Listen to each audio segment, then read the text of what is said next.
ভারত যদি আমাকে বাংলাদেশে আক্রমণ করবার চাইতে ফাটাকেষ্ট মিঠুন চক্রবর্তী 3 দিন আগে ফেসবুকে স্ট্যাটাস দিচ্ছে যে বাংলাদেশ দখল করতে আমাকে 15 দিন লাগবে না।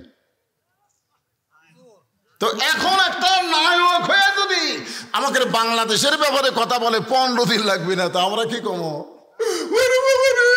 ওরে বাবারে কমো, আমরা কমাই আয়। হাতে 1.5 হাতা লাঠি আছে আর 1 হাতে খুর আছে, দেশের মধ্যে ঢুকবো, লাঠি দিয়ে পাড়ে ফেলে দেবো, খুর দিয়ে কাটে পল্টে দেবো। তোরে কর কথা ঠিক না? মালওয়ানের বাচ্চারা আয়। কি মনে করতেছে? দোয়া করবো নাকি? আল্লাহ আল্লাহ। দেখেন অকুনু মা সাদিকিন আয়াতের তাফসীর মনোযোগ দিয়ে শোনেন। সঙ্গে সঙ্গে আল্লাহ তাআলা নবীর উপর আবার আয়াত নাজিল করলেন, আমিনান নাসি মান ইয়াকুলু আমান্না বিল্লাহি ওয়া বিল ইয়াউমিল আখিরি ওয়া মা হুম বিমুমিনিন। আয়াতের বাংলা অর্থ হলো আল্লাহকে বিশ্বাস করবে, আখিরাতকে বিশ্বাস করবে, নামাজ পড়বে, রোজা করবে, হজ করবে, জিকির করবে, এরপরও তারা মুমিন নয়। আল্লাহ বলেছেন অহুয়া বিমুমিনিন, এরপরেও তারা মুমিন হতে পারবে না। মুসলমানের মধ্যে তারাই হলো মুনাফিক। ধরে যান, তারা কি? আরো জোরে বলেন। এই বাংলাদেশে আল্লাহর কোরআন দিয়ে বাংলাদেশ চলুক, এই কাজ এরা পছন্দ করে না। এরা যতই নামাজ পড়ুক, রোজা করুক, হজ করুক, যাকাত দেখ, এরা হলো মুনাফিক। জোরে কোন কি ফিক? মুনাফিক। মুসলমানের বাচ্চা হয়ে আল্লাহর কোরআন দিয়ে আমাদের বাংলাদেশ চলবে না, এই চিন্তা তোমার মাথার মধ্যে আসে কেমনে? তুমি চেষ্টা করো, তুমি চেষ্টা করো। রাসূল বলেছেন মান সাআলাল্লাহু তাআলা আশ-শাহাদাতা বিসিদকিন বাল্লাগাহুল্লাহু মানাজিলাশ শুহাদা ওয়া ইমাতা আলা ফিরাশিহি।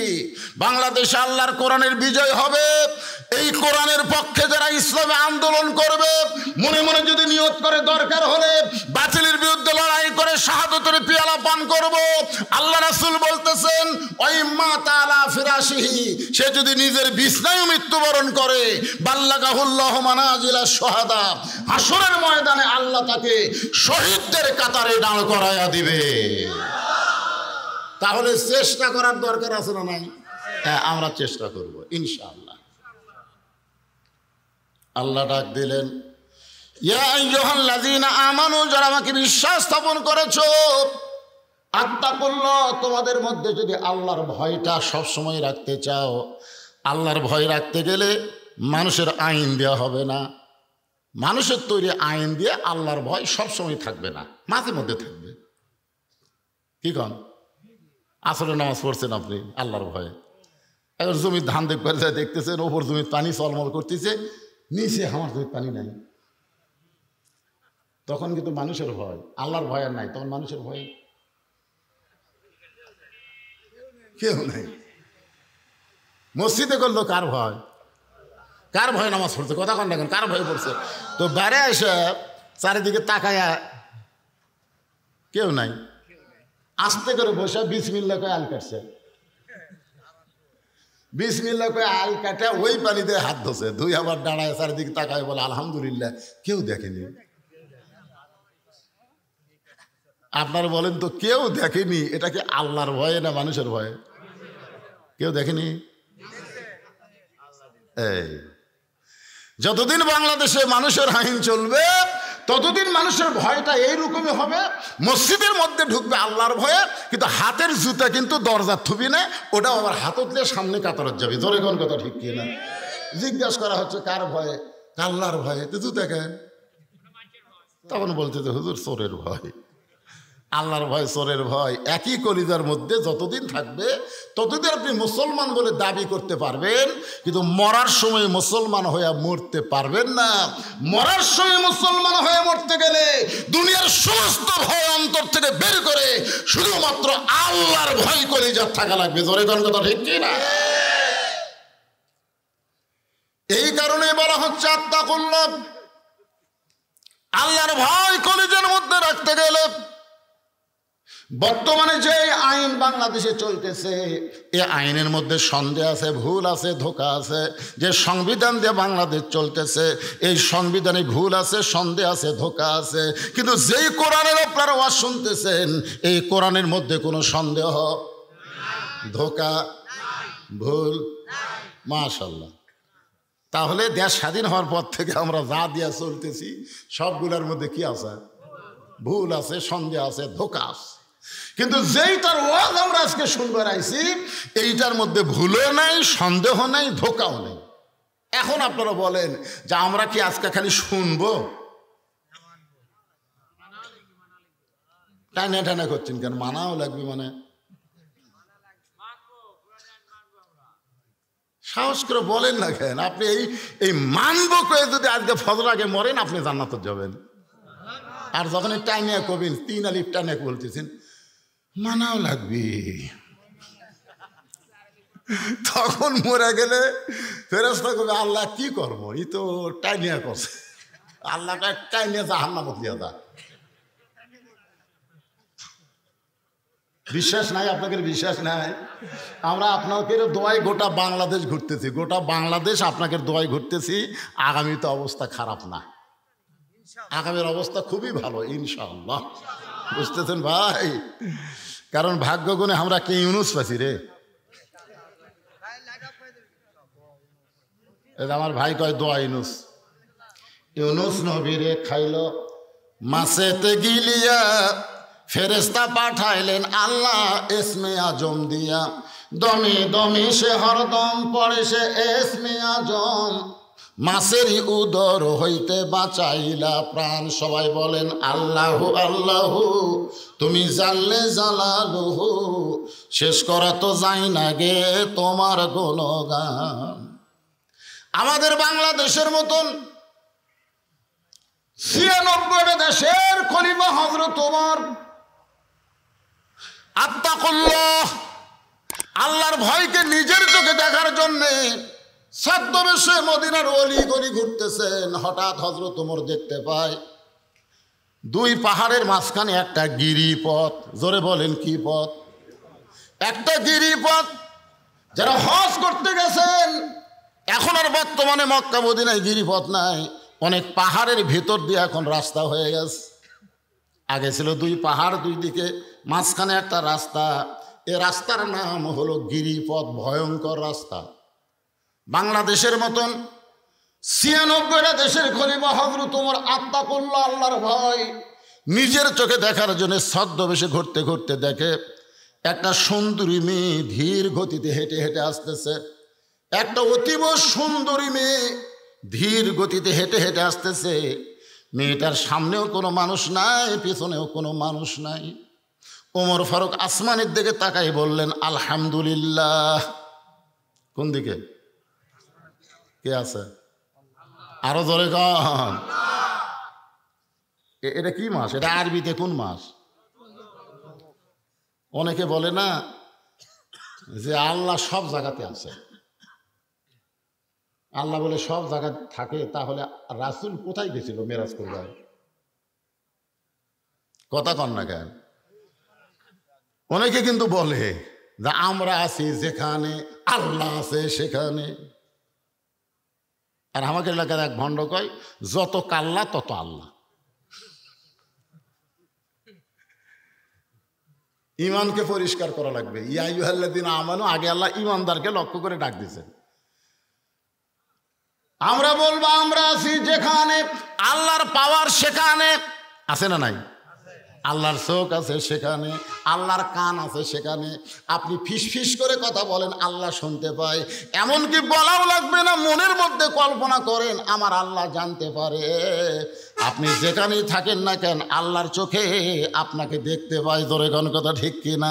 কিন্তু আল্লাহর নির্দিষ্ট একটা জায়গা আছে, সে জায়গা হলো মানিস্তাওয়াল আল আরশ। আল্লাহ আরশে অধিষ্ঠিত। আসমানের দিকে তাকায় হযরত ওমর আল্লাহর প্রশংসা করলেন আলহামদুলিল্লাহ। এত সুন্দর একটা মেয়ে এই 2 পাহাড়ের মাঝখান দিয়ে ধীর গতিতে হাঁটতেছে। এত সুন্দরী একটা মেয়ে। এখন আপনারা চিন্তা করতেছেন হযরত ওমর যে মেয়েটাকে সুন্দরী বলতেছে, মেয়েটার চেহারা দেখে মেয়েটাকে সুন্দরী বলতেছে, বর্তমান বাংলাদেশের পরিবেশে পরিমণিকে মানুষ সুন্দরী বলবে। বাংলাদেশের পরিবেশে বেপরদা নারীর চেহারা যদি ভালো হয় তাকে সুন্দরী বলবে, কিন্তু আল্লাহর কোরআন দিয়ে যখন বাংলাদেশ চলবে তখন বেপরদা নারীকে কোনো তোমার সুন্দরী বলা হবে না। সুন্দরী নারী তারাই হবে যারা আল্লাহর আইন পর্দা মেনে চলে। মেয়েটা যদি দেখতে খাটো হয়, মেয়েটা যদি দেখতে কালো হয়, এরপরেও যদি আল্লাহর আইন পর্দা মেনে চলে, আল্লাহর ইসলাম কেবলমাত্র তাদেরকে সুন্দরী নারী বলে। আমার সঙ্গে এখন আপনাদের সবাইকে যদি আল্লাহর কোরআন বিশ্বাস করেন তাহলে স্লোগান দেওয়া লাগবে। আমি যেই বলবো পর্দানিশী নারী যারা, আপনারা বলবেন বিশ্ব সুন্দরী তারা, বলতে পারবেন না? পর্দানিশী নারী যারা, এতগুলো মানুষ সাউন্ড নেই, মানে আপনাদের এলাকার মেয়েরা পর্দা করে না, এই মেয়েরা পর্দা করে না, আপনার এলাকার মেয়েরা করে, তাহলে তো আপনার বউ পর্দা করে, তা আপনি বলতে সমস্যা কি? আমি যেই বলবো পর্দানিশী নারী যারা, আপনার বলবেন বিশ্ব সুন্দরী তারা। পর্দানিশী নারী যারা, ওমর ফারুক মেয়েটার নিকটে গিয়ে বললেন, মা এই নির্জন পথে তুমি একা একা চলতেছো, তোমার সামনেও কোনো মানুষ নাই, পিছনেও কোনো মানুষ নাই, তোমার অন্তরে কি কোনো ভয় ডর লাগতেছে না? এই গুহার মধ্যে দিয়া গিরিপথ দিয়া তুমি একা একা চলতেছ, তোমার সামনেও মানুষ নাই, পিছনেও মানুষ নাই, একা একা চলতেছ, তোমার কি কোনো ভয় ডর লাগতেছে না? মেয়েটা হেজাবের ভিতর থেকে বলে, পথিক তুমি কি হযরত ওমরকে চিনো? সুবহানাল্লাহ কোন? মেয়েটা কাকে বলতেছে? হযরত ওমরকে লক্ষ্য করে বলে, পথিক তুমি কি হযরত ওমরকে চেনো? যে ওমর আল্লাহর কোরআন দিয়ে রাষ্ট্র চালায়। আল্লাহর কোরআন দিয়ে যখন রাষ্ট্র চলবে, পৃথিবীর এক প্রান্ত থেকে আর একটা প্রান্তে একটা মহিলা যাবে, ওই মহিলার কলিজার মধ্যে কেবলমাত্র আল্লাহর ভয় থাকবে, আল্লাহ ছাড়া পৃথিবীর অন্য কারো ভয় থাকবে না। তাহলে কোরআন দিয়ে যখন রাষ্ট্র চলবে, দুনিয়ার কারো ভয় অন্তরে থাকবে না, একমাত্র ভয় থাকবে কার? তাহলে আত্তাকুল্লাহ ডিগ্রি যদি আমরা অর্জন করতে চাই, মানুষের সংবিধান, মানুষের আইনকে বাতিল করে দিয়া আমার আল্লাহর কোরআনের আইনের দরকার আছে না নাই? আল কোরআনের আলো। আবু জেহেলও ছিল, এটা আপনাদের স্লোগান, ওটা আবু জেহেলের স্লোগান। আল্লাহ নবী বলেছিল, বাবা তুমি ঘরের মধ্যে কোরআন সে পড়ো, তুমি কি চাও? তুমি যা চাবা, তুমি যদি সুন্দরী একটা বউ চাও, অল্প বয়সের কচু বউ তোমাকে দেব। তুমি যদি টাকা পয়সা চাও, তোমার ঘরের মধ্যে টাকা দিয়ে ভরে দেব। তুমি যদি ভালো ভালো খাবার চাও, গোটা ঘর তোমার খাদ্যের গুদাম হয়ে যাবে। শর্ত হলো কোরআন শরীফ নিয়ে তুমি ঘরের মধ্যে থাকবে, ঘরের বেড়াদান যায় না, বেড়াদান যায় না।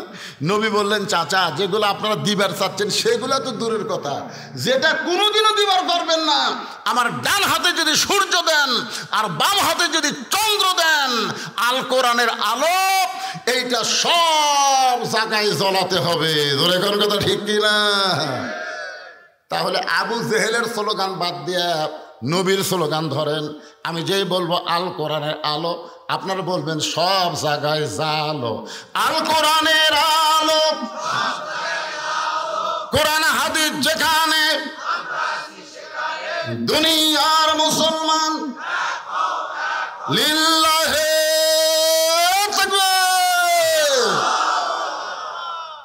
ওমর ফারুককে মেয়েটা বলতেছে, পথিক তুমি কি হযরত ওমরকে চেনো? যে ওমর আল্লাহর কোরআন দিয়ে রাষ্ট্র চালায়। আর কোরআন দিয়ে যখন রাষ্ট্র চলবে, তখন পৃথিবীর এক প্রান্ত থেকে আর একটা প্রান্তে একটা মহিলা মানুষ যাবে, তার কলিজার মধ্যে কেবলমাত্র ভয় হবে কার?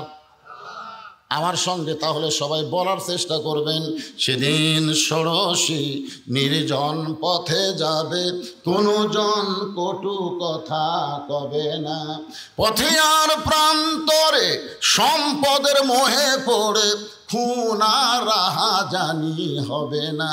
সবাই বলেন যদি মেনে চলি কোরআন। এ কথাটা বলেন, যদি মেনে চলি কোরআন আর রাসূলের বিধান, সকলেই শান্তিতে থাকবে। বাংলার আকাশে কলেমার পতাকা যেদিন দুলবে। আল্লাহু আকবার। বাংলাদেশের আকাশে কলেমার পতাকা দুলুক, এটা কি আপনারা চান? কারা কারা চান? আল্লাহকে একটু হাত দেখান। আল্লাহ, যারা হাত টান টান করে তুলতেছেন, আল্লাহ মরার আগে হাত দুলে লুলে করে দিও। আল্লাহ টান টান করে তোলেন, লিল্লাহি তাকবীর, হাত নামান। আরে চাইছেন, এরাই তো ফেরেশতারা ভিডিও করে আল্লাহ দেখাচ্ছে। দেখেন আল্লাহ, বাংলাদেশের জনগণ আপনার কোরআন অনুযায়ী চলবার চাই। আল্লাহ বলেন, নিয়ত করার সঙ্গে সঙ্গে আমি আল্লাহ ওদের প্রতি রাজি এবং খুশি হয়ে গেলাম।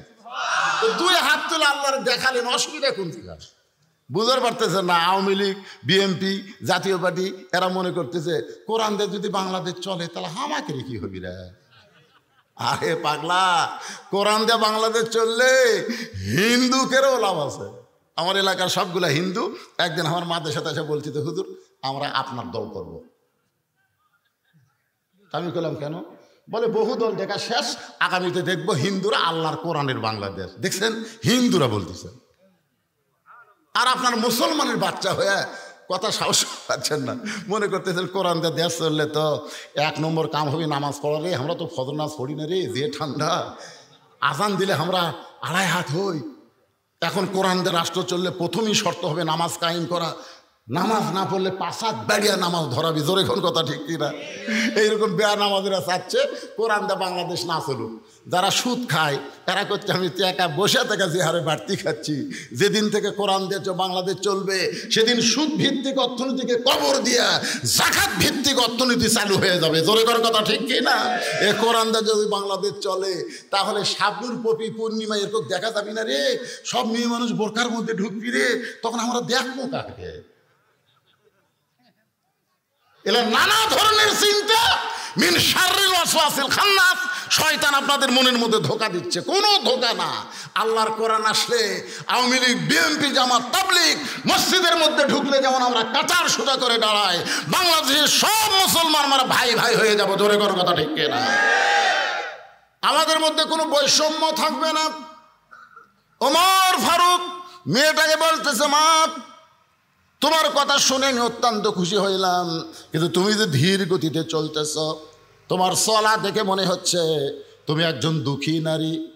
কারণ তুমি যে ধীর গতিতে তুই পাহাড়ের মাঝখান দিয়ে হাঁটতেছ, আমার মনে হয় তুমি একজন দুঃখী নারী। মেয়েটা হেজাবের ভিতর থেকে বলতেছে, পথিক আমি আসলেই একজন দুঃখী নারী। আজকে 6 দিন হলে হযরত উমরকে আমি খুঁজে বেড়াই। সুবহানাল্লাহ কবেন না? আসলে আমি একজন কি?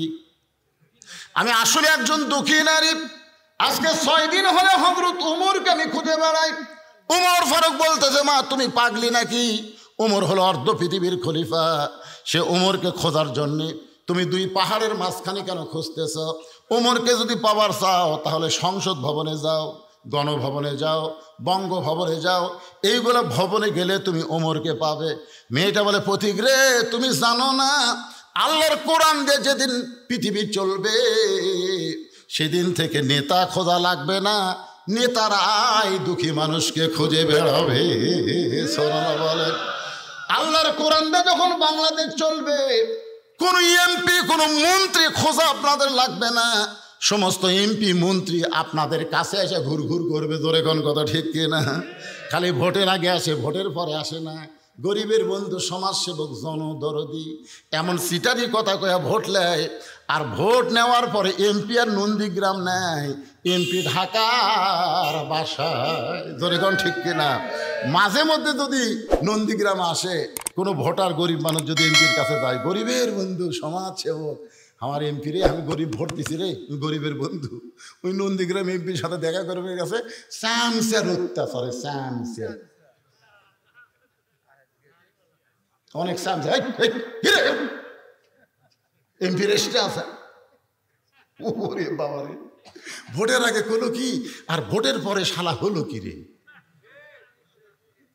আল্লাহর কোরআন দিয়ে যখন বাংলাদেশ চলবে তখন নেতা খোঁজা লাগবে না, নেতারাই দুঃখী মানুষকে খুঁজে বেড়াবে। সুবহানাল্লাহ। এই কোরআন দিয়ে যখন বাংলাদেশ চলবে তখন কোনো গরিব মানুষ ধনীর বাড়ি যাওয়া লাগবে না, কোনো গরিব মানুষকে ধনীর বাড়ি যাওয়া লাগবে না। ধনীরাই গরিবের দরজায় দরজায় ঘুরবে। ধনী তুমি যদি জান্নাতে যাবার চাও, ও ধনী ধনী তুমি যদি জান্নাতে যাবার চাও, শতকরা 2.5 টাকা গরিবক বুঝে দাও। জান্নাত তোর বাপের বাড়ি না যে টাকা ব্যাংক থুবো আর তুই জান্নাত যাব। মরিয়া দেখ, কবরের মধ্যে 70টা সাপ হবে, এক একটা সাপের 5টা করে মাথা হবে। জোরে কোন কয়টা করে মাথা?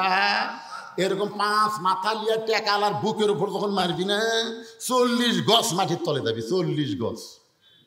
তো কোরআন দিয়ে যখন রাষ্ট্র চলবে তখন ধনীরা গরিবের টাকা বুঝে দেওয়ার জন্য গরিবের দরজায় দরজায় ঘুরবে, গরিবের দরজায় দরজায় ধনীরা ঘুরবে। গরিবরা কোনোদিন ধনীর বাড়িতে আসবে না, নেতার কাছে কোনোদিন যাওয়া লাগবে না, নেতারাই দুঃখী মানুষকে খুঁজে বেড়াবে।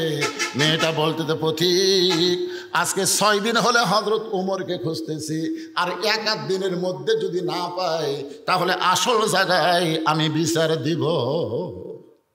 সুবহানাল্লাহ কর না কেন? মেয়েটা কি বলতেছে? আজকে কয়দিন হলে খুঁজতেছি?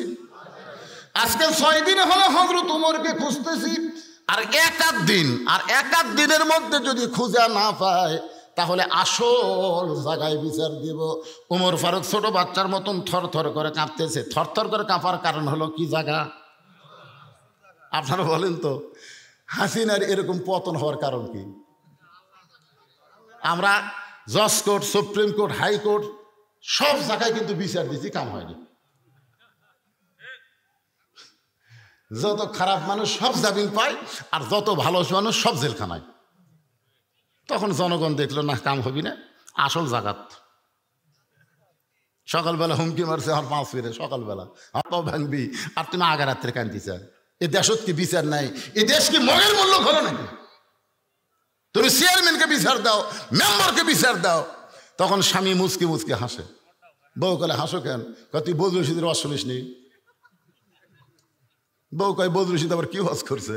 বদরুল রশিদ ওয়াজ করছে 6 বছর আম বাগানে চাষ করছে, 6 বছর। জ্যৈষ্ঠ মাসে দেখতে গেছে আম পাকছে কিনা, যা দেখে গাছের ডালে বসে এক ছোট্ট বাচ্চা পাকা আম পাড়তিছে আর ব্যাগের মধ্যে তুলতিছে। বাগানের মালিক বলে, কে রে, আমি খাইনি, আমার পরিবারের কেউ আম খায়নি, আর তুই আমার কাছে আম পাড়তেছিস, তোর বাপক যা বিচার দেবো রে। ছেলে খালি মুচকে মুচকে হাসে। বাগানের মালিক বলে, হাসিস কেন? বলে, আমার বাপক কোথায় খুঁজবার যাবেন, আমার বাবা আর এক গাছে চড়ছে। তখন বাগানের মালিক নিচে বসে কান্দের বলে, আল্লাহ বিচার দিমু কার কাছে? বেটাও চোর, বাপও চোর। আমাকে বাংলাদেশ 15.5 বছর এরকম হয়েছিল, বিচার দেওয়ার কোনো জায়গাই ছিল না।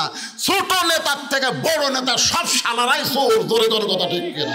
সব একটা প্রধানমন্ত্রী পর্যন্ত 56,000 কোটি টাকা ওনার বোন, ওনার ছেলে আর উনি, এই 3 জন মিলে ওই রূপপুর 56,000 টাকা কোটি, 1000 কোটি টাকা প্রধানমন্ত্রী চুরি করছে। তাহলে আপনাকে রানা কি বসে থাকবে? আতি নেতা, ফ্যাতি নেতা, সাথী নেতা, যত নেতা সব শালারাই চোর। বিচার দেওয়ার কোনো জায়গা নেই। বেটাও চোর, কথা কয় না কেন? বেটাও চোর। এখন বউ বলে, তাহলে কান্দো কার কাছে? স্বামী বলতেছে, আসল জায়গায় বিচার দিছি, দেখি আল্লাহ কি করে।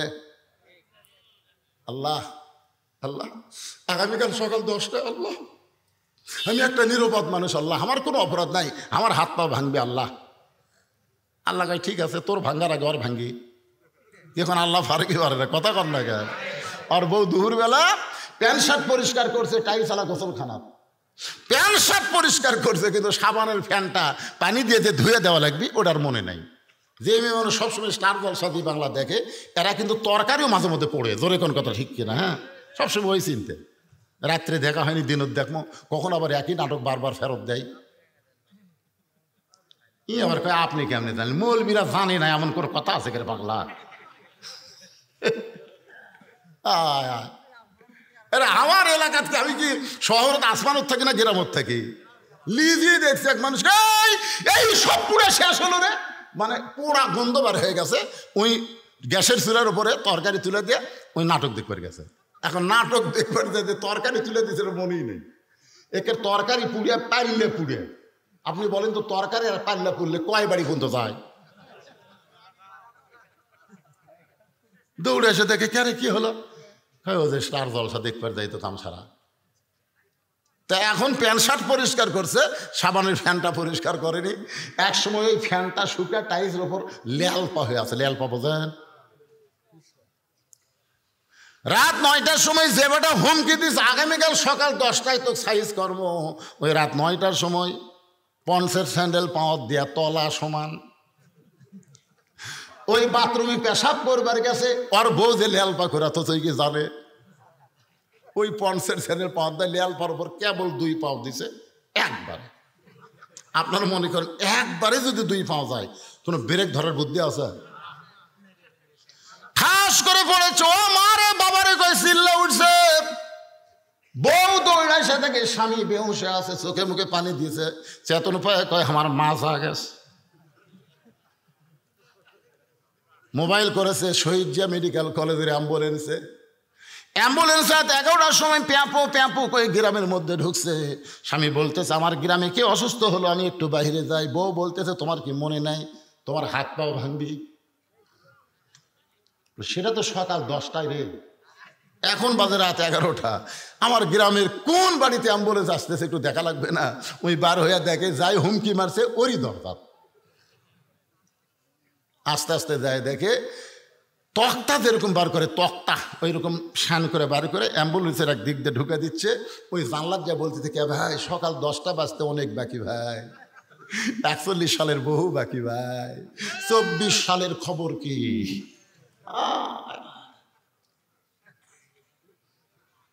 তাবারাকাল্লাযী বিয়াদিহিল মুলকু ওয়া হুয়া আলা কুল্লি শাইইন কাদির। গোটা পৃথিবীর রাজত্ব কর্তৃত্ব মালিকানা কার হাতে? সমস্ত ক্ষমতার মালিক কে? সকাল 10টায় তুমি মাজা ভাঙবার চাইছিলা, রাত 10টার সময় আল্লাহ তোমাকে সাইজ করিছে। 41 সাল পর্যন্ত তুমি থাকবা, 24 সালে আল্লাহ তোমাকে চোরের মতন পালায়া দিছে। ক্ষমতার মালিককে হুমকি ধমকি দিও না, হুমকি ধমকি। আল্লাহর বান্দার একটু মনোযোগ দিয়ে শুনবেন।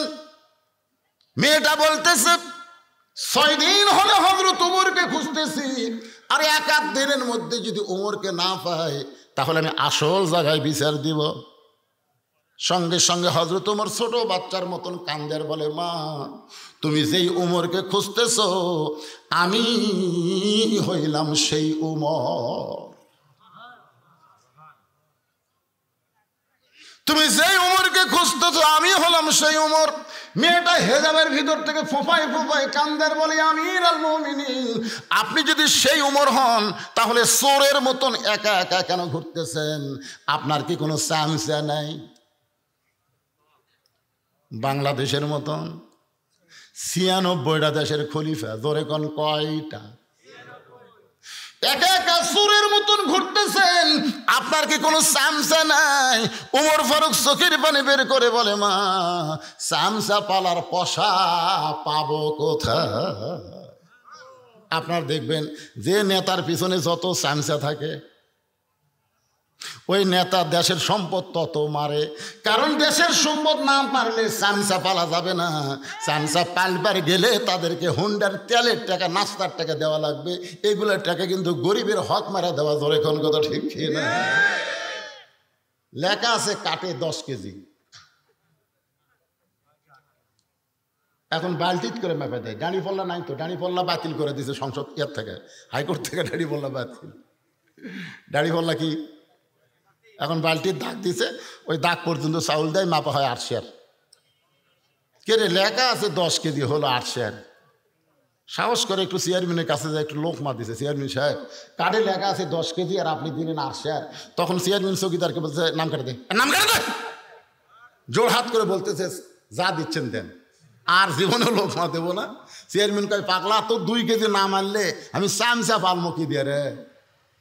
তাহলে চামচা পালবার গেলে যে টাকা লাগে সেই টাকা হযরত ওমরের নাই, জোরে কার আছে? ওমর ফারুক বললেন মা কি দুঃখ তোমার মনে, যেই দুঃখ নিয়ে আজকে 6 দিন হলে তুমি আমাকে খুঁজতেছ, তোমার দুঃখের কথাটাকে একটু বলা যায় না? এবার শোনেন, ইয়া আইয়ুহাল্লাযীনা আমানু ইন্নাল্লাযীনা ক্বালু রাব্বুনাল্লাহু সুম্মা ইসতাকামু তাতানাজ্জালু আলাইহিমুল মালাইকা আল্লা তাখাফু ওয়া লা তাহজানু ওয়া আবশিরু বিল জান্নাতিল্লাতী কুনতুম তুআদুন। ইয়া আইয়ুহাল্লাযীনা আমানুত্তাকুল্লাহা ওয়া কুনু মা'আস সাদিকিন। মেয়েটা বলতেছে, ইয়া আমিরুল মুমিনিন, আমার জীবনের সবচাইতে বড় দুঃখ হলো আমি 6 বছর বয়সে ঈমান গ্রহণ করেছি। শুধু ঈমান গ্রহণ করার অপরাধে, শুধু ঈমান গ্রহণ করার অপরাধে আমাকে জালেম সরকার, ধরে কোন কি সরকার, জালেম সরকার 12 বছর জেলখানায় বন্দি করে রাখছে। আমার জীবনে কোনো অপরাধ নাই, একটাই মাত্র অপরাধ, শুধু ঈমান গ্রহণ করার অপরাধ। ঈমানের কলিমা পড়া কোনো সমস্যা না, ঈমানের কলিমা গ্রহণ করাই হলো অপরাধ। আমাদের বাংলাদেশের যারা ঈমানের কলিমা পড়েছে তাদেরকে পুলিশ কোনোদিন খুঁজবে না, কিন্তু যারা ঈমান গ্রহণ করে, ঈমান অনুযায়ী যারা কোরআনের আইন চায়, তাদেরকে কিন্তু 15.5 বছর বাড়ির থাকতে দেয় নাই। জোরে কোন কথা ঠিক কিনা? মেয়েটা কি বলতেছে, আমার জীবনের সবচাইতে বড় দুঃখ হলো 6 বছর বয়সে ঈমান গ্রহণ করেছি, 12 বছর জেলখানায় বন্দি জীবন কাটাইছি। সকালবেলা 3টা করে চাবুক মারছে, বিকেলবেলা 3টা করে চাবুক মারছে। আমার দেহের এমন কোনো জায়গা নাই যেই জায়গায় জালেমের চাবুকের আঘাতের দাগ নাই। আপনারা বলেন তো, আমিন হামজা কোন অপরাধে জেলখানায় 3 বছর? মামুনুল হক কোন অপরাধে জেলখানায় 3 বছর? যেই মামুনুল হক বাঘের মতন গর্জন করে ভাষণ দেয়, আর সেই মামুনুল হককে জেলখানায় নিয়ে যাওয়ার পরে সে হেঁটা হেঁটা আদালতে আসতে পারে না, তাকে সিয়ারে করে আদালতে আনতে হয়। ধরে কোন কথা ঠিক কিনা? তার মানে কি বুঝতেছেন, আলেমদেরকে জেলখানায় নিয়ে যায় ওই সমস্ত জালেমরা কিন্তু সহজে রাখে না, বরং তাদের উপরে নানা ধরনের শাস্তি আরোপ করা হয়। ধরে কোন কথা ঠিক কিনা? এমনকি আমাদের ইমামে আজম আবু হানিফা রহমতুল্লাহ আলাইহিকে মিথ্যা অন্যায় ভাবে জালিম জেলখানায় বন্দি করে নানা ধরনের কষ্ট দিয়েছে। আবু হানিফা রহমতুল্লাহ আলাইহির মা একদিন ছেলেকে দেখতে গেছে। ছেলেকে যখন দেখতেছে তার গোটা গায়ে রক্ত। মা বলে, বাজান তোর পাঞ্জাবির উপর দিয়ে রক্ত কেন দেখা যায়? আবু হানিফা রহমতুল্লাহ আলাইহি নোমান বিন সাবিত কান্দে বলে, মা অন্যায়কে গ্রহণ না করে হকের পক্ষে থাকার কারণে দৈনিক 21টা করে চাবুক জালেম আমার দেহে মারে।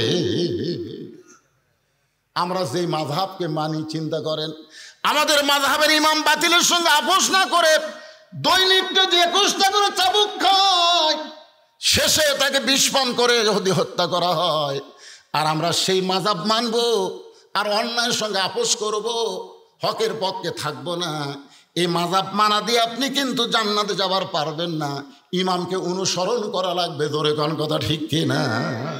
আপনি যদি ইমামকে অনুসরণ করেন, একটি দায়িত্ব বিহাদাল ইমাম, আপনি অনুসরণ করলেন, কিন্তু ইমামের আগে রুকুত গেলেন, ইমামের আগে ছেদায় গেলেন, তাহলে ইমামকে অনুসরণ করবেন, আবু হানিফার মাযহাব মানবেন, কিন্তু তার মতন বাতিলের সঙ্গে জিহাদ করবেন না।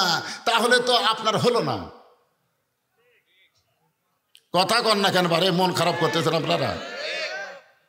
একটু মনোযোগ দিয়ে শুনবেন। যে কোনো সময় আমাদের মৃত্যু হবে, যে কোনো সময়। এই 3টে তো আমারই লেখে, ওই একলাই খাবে আর কাউকে দেয়নি। আল্লাহ রাসূল বলেছেন, সর্বপ্রথম আমি ফাতেমার সঙ্গে দেখা করতাম, আবার সর্বশেষে ফাতেমার সঙ্গে আমি দেখা করতাম। ফাতেমা হলো আমার কলিজার টুকরা। আপনারা বলেন তো, মেয়েদের দাম ইসলামে কম না বেশি? আমার মায়েরা পর্দার অন্তর আছেন, একটু মনোযোগ দিয়ে শুনবেন। ওমর ফারুক বললেন, মা তুমি আমার কাছে আশ্রয় কেন চাইতেছো? ইসলাম তোমাকে অধিকার দিয়েছে। মেয়েটা হেজাবের ভিতর থেকে বলে, আমিরুল মুমিনিন, ইসলাম আমাকে কি অধিকার দিল? ওমর ফারুক বললেন, তোমার বয়স কত? মেয়েটা বলতে 6 বছর বয়স ঈমান গ্রহণ করেছি, আর 12 বছর জেলখানায় বন্দি জীবন কাটাইছি। 6 আর 12 একত্র করলে 18 বছর হয়। ওমর ফারুক বললেন, মা 18 বছরের একজন যৌবনা নারীর জন্য ইসলামের বহু অধিকার আছে, তার মধ্যে 1 নম্বর অধিকার হলো ভালো একটা ছেলের সঙ্গে বিয়া বসা। আপনারা সুবহানাল্লাহ করছেন না, কারণ ভালো ছেলে বলতে